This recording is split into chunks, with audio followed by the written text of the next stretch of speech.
3법에 대해 잘은 모르겠더라고요. 제가 누굽니까? 여러분의 법률 알림이 김예림 변호사 아닙니까?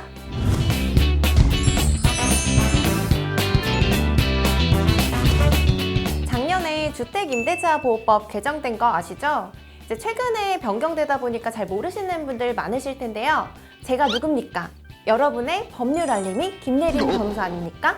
임대차 3법, 그중에 핵심인 계약갱신 청구권에 대해서 임차인 입장에서 변호사가 직접 알려드리도록 하겠습니다. 지금부터 함께 알아보증! 안녕하세요. SGI 알아보증 생활법률 전도사 김예림 변호사입니다. 안녕하세요. SGI 서울보증 불인이 김희경입니다. 뭔가 유튜브로만 보다가 이렇게 직접 뵈니까 연예인 보는 느낌? 오늘 함께 할 수 있어서 영광입니다. 이렇게 띄워주시다니 뭔가 수상한데 혹시 뭐 법률 상담 하실 거 있으신 건 아니시죠? 네. 장난이고요. 최근에 이제 핫 이슈죠. 그래서 임대차 3법에 대해서 오늘은 설명을 드려보려고 합니다. 사실 저도 뉴스에서 많이 들어봤는데 잘은 모르겠더라고요. 근데 변호사님, 그 임대차 3법은 임차인이냐 임대인이냐에 따라서 공부할 부분이 좀 많이 달라질 것 같은데 맞나요? 네, 맞아요. 이게 임대차 3법은 약자인 세입자를 보호하기 위해서 만들어진 법이라서 오늘은 임차인 입장에서 임대차 3법을 설명드리려고 합니다. 그럼 전반적인 개념부터 짚어주실 수 있을까요? 물론이죠. 오늘은 핵심만 쏙쏙 설명 들어갑니다. 구독과 좋아요. 일단 임대차 3법이잖아요. 바로 전월세 신고제, 전월세 상한제, 계약갱신 청구권 이 세 가지가 핵심입니다. 아, 그래서 임대차 3법이라고 하는 거군요. 이름만 들어도 대충은 무슨 의미인지 알 것 같은데요. 에이, 대충 알면 안 되죠. 올해 6월부터 시행된 전월세 신고제부터 함께 알아보면요. 새로 계약한 전월세 내용을 지자체에 우리 계약했어요 라고 신고하는 제도를 말합니다. 아, 그럼 원래 전입신고와 확정일자를 받았었는데 이제 전월세 계약 신고까지 일이 또 늘었네요. 그렇게 복잡하진 않아요. 주민센터에 전입신고를 하실 때 계약서를 첨부하면 전월세 신고와 함께 확정일자 부여가 한 큐에 해결이 되거든요. 편리하겠죠. 그런데 계약 후 30일 이내에 신고를 하셔야 되기 때문에 30일 이내에 전입을 안 하시는 경우에는 신고를 먼저 하셔야 될 수도 있습니다. 그러면 변호사님 궁금한 게요. 전월세 신고는 임차인과 임대인 중 둘 중 누가 해야 하나요? 둘 다 하시는 게 원칙인데 계약서에 두 분의 도장이 다 들어가 있으면 한 분만 가셔서도 할 수 있습니다. 그러면 어차피 세입자가 확정일자를 받아야 하니까 속편하게 직접 하는 게 좋겠네요?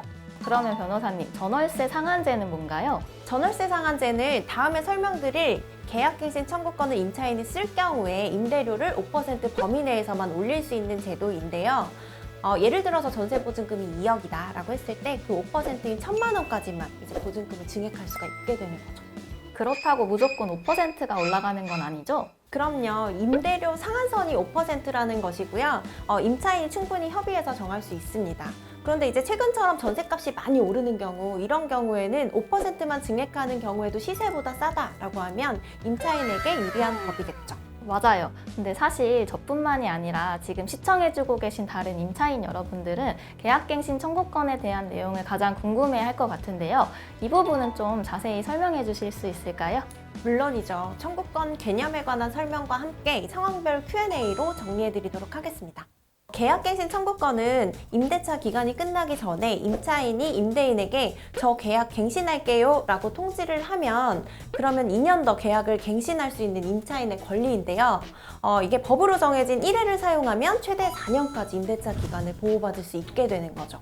여기서 중요한 건 아무 때나 할 수 있는 건 아니고요. 임대차 기간이 끝나기 6개월 전부터 2개월 전까지 그 사이에 통지를 하셔야 된다는 걸 좀 알고 계셔야 될 것 같아요. 그런데 변호사님, 계약갱신 청구권에 대한 설명을 듣다 보니까 지난 편에서 설명해 주셨던 묵시적 갱신이랑도 비슷한 것 같은데요? 사원님뿐만 아니라 이 부분을 정말 많이 헷갈려 하세요. 그런데 결론부터 말씀을 드리면 묵시적 갱신과는 별개입니다. 지난 시간에 제가 묵시적 갱신 어떻게 하면 된다고 말씀드렸었죠? 가만히 있으면? 그렇죠.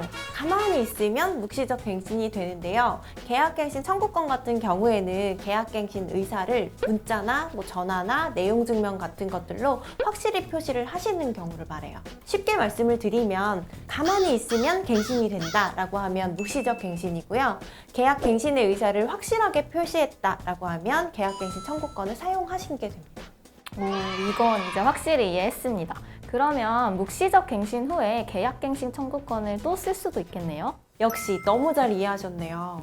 임대료 측면에서 보자면 묵시적 갱신은 기존 조건 동일하게 연장이 되는 걸 말하고 계약갱신 청구권을 사용하면 앞에서 말씀드린 전월세 상한제에 따라서 5% 범위 내에서 임대료를 인상해서 연장하는 개념을 말합니다.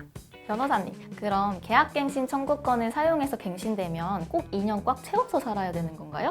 이 부분을 묵시적 갱신과 계약갱신 청구권 사용하셨을 때가 동일해요. 그래서 임차인은 2년의 기간을 보장을 받는 건데 다만 중도에 해지하고 싶다라고 하면 해지 통보하고 3개월만 기다리시면 계약이 해지가 됩니다. 그런데 반면에 이제 임대인은 중도에 계약 해지를 할 수가 없죠.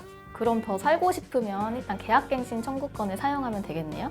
근데 변호사님, 만약 계약갱신 청구권을 사용하지 못하는 경우는 없을까요? 임차인이 월세를 밀리거나 내부를 파손하는 등 이런 특별한 경우가 아니면 거절할 수 없는데요. 임대인이나 임대인 가족이 직접 실거주하겠다라고 하면 이때는 계약갱신을 거절할 수 있습니다. 근데 그냥 거절할 수도 있잖아요. 임대인을 믿고 나와야 하는 건가요? 우선은 임대인이 어떤 사정으로 들어오는지 확인을 하시고 그리고 거기에 대한 증빙 자료를 요청하시면 좋을 것 같아요. 예를 들어서 자녀가 결혼을 해서 실거주를 해야 된다라고 했을 때는 청첩장 같은 것들이 있을 수가 있겠죠. 이게 허위로 갱신 거절을 하게 되면 손해배상을 해줘야 될 수도 있습니다. 약간 변호사님한테 1대1 속성과외 받는 느낌이라고 해야 될까요? 좋은데요? 근데 이제 정말 마지막 질문인데요. 만약 저희 집주인이 주택을 매매해서 임대인이 바뀌게 되었을 경우에는 어떻게 해야 되나요? 실제로 이런 경우가 상당히 많고 당사자가 됐다고 생각하면 정말 걱정이 클 것 같은데요.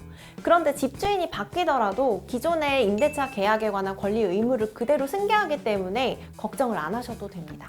다만 아까 말씀드린 것처럼 새로운 임대인이 실거주할 목적으로 매매를 했다라고 하면 이제 계약갱신이 거절될 수도 있기 때문에 이 부분은 좀 유의하셔야 될 것 같아요. 저도 여기서 한 가지 꿀팁을 드리면요. 만약 기존의 전세금 보험에 가입되어 있는 경우 임대인 변경 내용을 보증회사에 알려주신다면 보다 안전하게 전세금을 지키실 수 있으니 참고하시면 좋을 것 같습니다. 알아보증!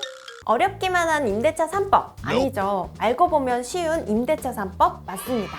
구독자 여러분들께서도 오늘 알려드린 핵심 내용 잘 기억하셨다가 필요할 때 적재적소에 잘 활용하시면 좋을 것 같습니다. 오늘 제가 정말 질문을 많이 폭격했는데 하나하나 친절하게 설명해 주셔서 너무 감사드리고요. 다음 시간에는 애청자로 돌아가서 또 열심히 공부해 보도록 하겠습니다. 다양하고 유익한 정보로 다시 돌아오겠습니다. 안녕.